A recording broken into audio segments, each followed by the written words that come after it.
How could an outsider play a constructive and strategic role in your organization? It's an interesting idea, thinking about an outside influence coming into your world and helping you grow or kind of burst through some kind of a organizational inertia or some barrier that you're dealing with. We're going to talk about that here for just a few minutes. It's a very interesting thing. It has to do with creativity and under what circumstances and conditions creativity can be unleashed inside of your organization for everybody's greater good. Now I'm going to back up for a second and thank you again for joining me here on WowBiz TV. I'm Lynn Hinderrocker. Do you remember back in 2015, all right, it's a ways back now, there was a terrible incident in San Bernardino, California. You might recall, so the terrorists were there and they actually killed, I believe, 14 people. It was a terrible thing. Everybody knew about this at the time, and I think there were 22 people injured.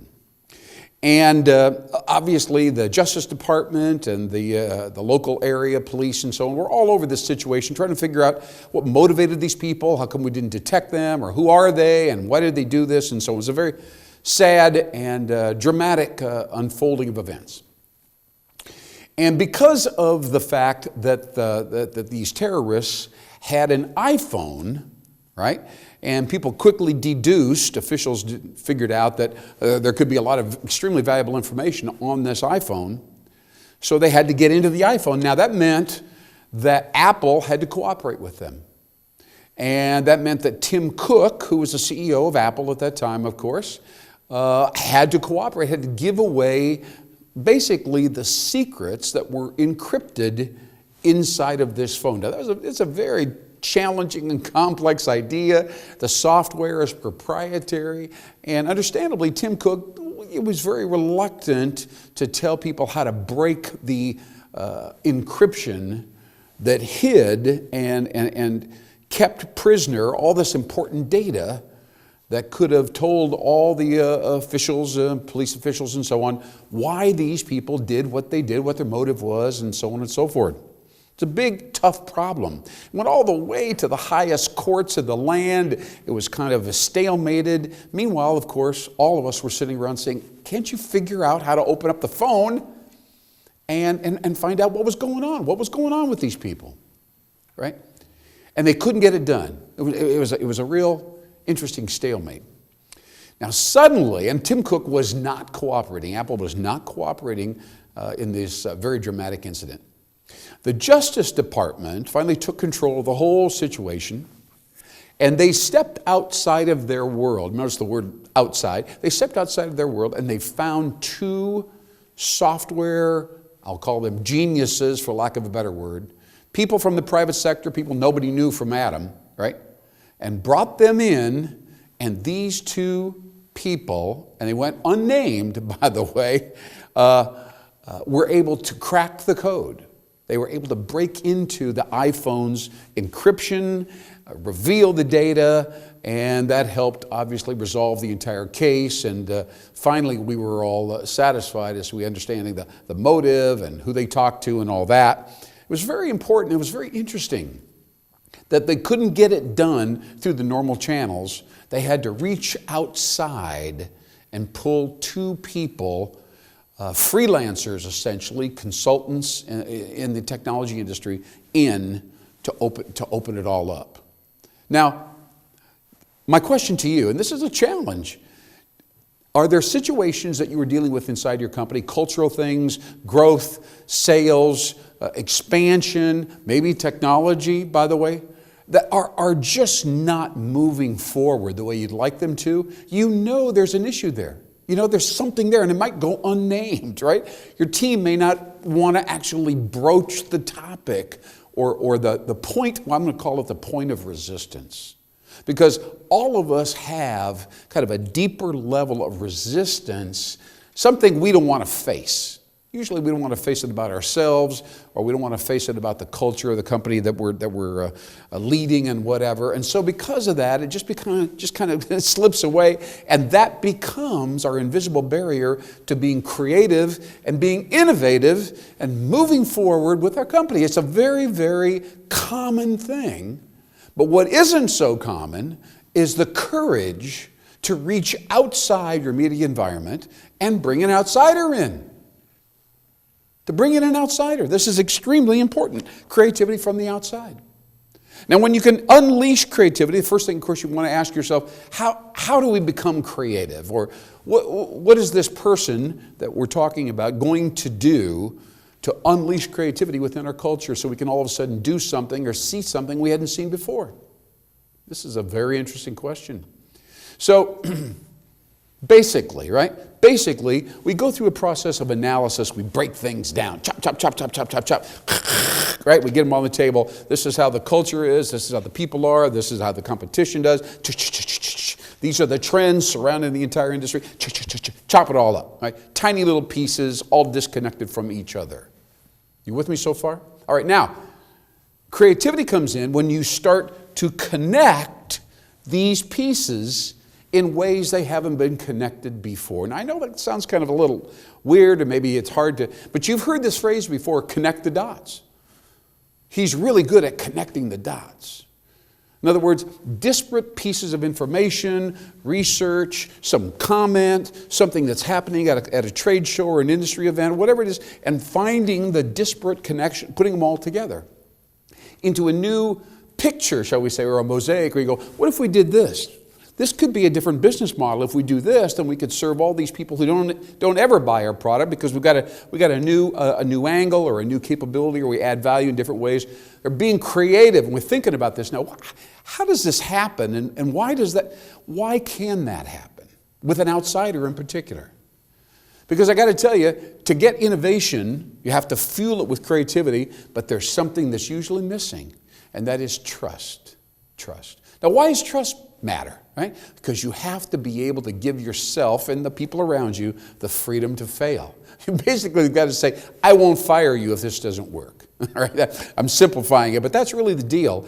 People go, well, I've had this idea for a couple of years. We could do this, but I don't want to be I don't want to be wrong, right? I don't want to make a mistake. So you've got to convey trust in order to unleash innovation, which comes out of creativity. It seems common sense, but it often cannot happen for unspoken reasons until an outsider comes in and there's some kind of a shock. You can call it a catalyst, but let's call it a shock. Now, usually this outside catalyst will create new energy. You say, what are we talking about here, right? So let's back up for a second. Let's talk about the more progressive group in our employee base, which is millennials. Young people, they're wide open in their thoughts and ideas. And one of the things, if you talk to a millennial, they will quickly agree. You say, everything's energy, right? You got that? Everybody understands that everything around us, in us, everything's energy, right? Right. We got that. We understand that. Energy. Now, all energy vibrates at a certain frequency. Everybody get that? Yeah, I think I get that. All right? We've heard that before. That's not new news, although it may be a little bit difficult to apply in certain situations. So here we are. We're trying to figure out how to get from A to Z, right? And we know that energy is involved, and that's what we're ultimately trying to do if we're innovating and being creative. So let me tell you how to think about this so that it's a little easier to absorb. Think about a piano. Think about one octave on a piano, all right? It goes C, right? Middle C, everybody knows that, right? C, D, E, F, G, A, B, C, right? Right? 7, 8 keys right there. It's very interesting, the placement. You just stood and took a look at a keyboard on a piano, and as it goes up and down, C, D, E, F, G, A, B, C, right? But it's very interesting. It goes white, black, but then when it gets to the third white key, stick with me on this, there's no black key. It goes right from C, D, E, F, goes from E to F, no black key. Why is that, right? We all know the keys hit the things back in the piano, and there's vibration. We know, we get that basic idea. Then we go on up there, F, G, A, B, once again, between B and C, right? Between B and C. There's no black key there. There's 2 places in an octave where there's no black key. Now we're talking about vibration. We're talking about projects. Every single project that you embark on, everything you do has a beginning, a middle, and an end. And have you ever noticed that at certain points in a project, try to launch a new product, you try to redecorate your home, whatever it is, you take a couple, 2, 3 steps into it, and then you kind of hit a wall. You ever notice that? You kind of hit a wall. That's that area there, goes white key, and no black key in the middle. It doesn't follow the pattern, right? And then there's something that comes from outside. Here we go on the outsider and the creativity. Some shock. Something comes from outside at that one point on the progression of the octave, and in any project you're involved in, whether it's launching a new product or whatever. That's what we need. That's what we need to move past our barriers, to move past our cultural and psychological resistance. We need an outside shock. Could be a piece of new information. I never saw that before. If we did that, that's a really interesting statistic. If that's true, then blah, blah, blah. Let's get going. Or maybe it's a consultant, maybe it's a coach, maybe it's a trainer, maybe it's some outside person that says, you know what, I can kind of get involved with you here and kind of get you going. Get you through the octave, get you all the way up to and there's one more place before you finish a project, you kind of feel blocked again. We're not getting there. We're not getting where we want to go. Need another outside shock. Now, this is all exemplified and demonstrated in these 8 keys on a simple octave, and as we play a piano, boom, boom, boom, boom, boom. But it's symbolic of how we can necessarily get to the right frequencies, unleash the right level of energy as we progress, do, re, mi, fa, sol, la, ti, all the way through 8 steps in an octave. And that's why an outsider, much like Tim Cook, the Justice Department, they pulled in outsiders to try to figure out how to get into this encrypted area on that iPhone. Now, this is an unusual information. I'm sharing some very inside information about the process of creativity and progress. All right? It's give you clarity. This will give you courage. It'll help you unleash the doors so you can become an innovative company that is fully differentiating itself, going all the way from here to there. I want to thank you so much for being patient with me and listening to this, because it's so important to know when to get the outside shock into your world, into your business, to try to help you go from here to there. And whatever, if they succeed, they're bringing new energy. And as you know, energy vibrates. All right, energy vibrates. We're vibrating right now, right here on WowBiz Nebraska. Thank you so much for watching. I'm Lynn Hinderrocker. We always bring you insight into business strategy, innovation. Next week, I'm going to be talking to you about branding. What is branding? Why would anybody care about differentiating themselves or having an interesting and unusual brand? What is your personal brand? What is experiential branding? We're going to cover all that on our next show. I'm Lynn Hinderrocker. Thanks for watching. We will see you next time on WowBiz Nebraska. Thanks for watching.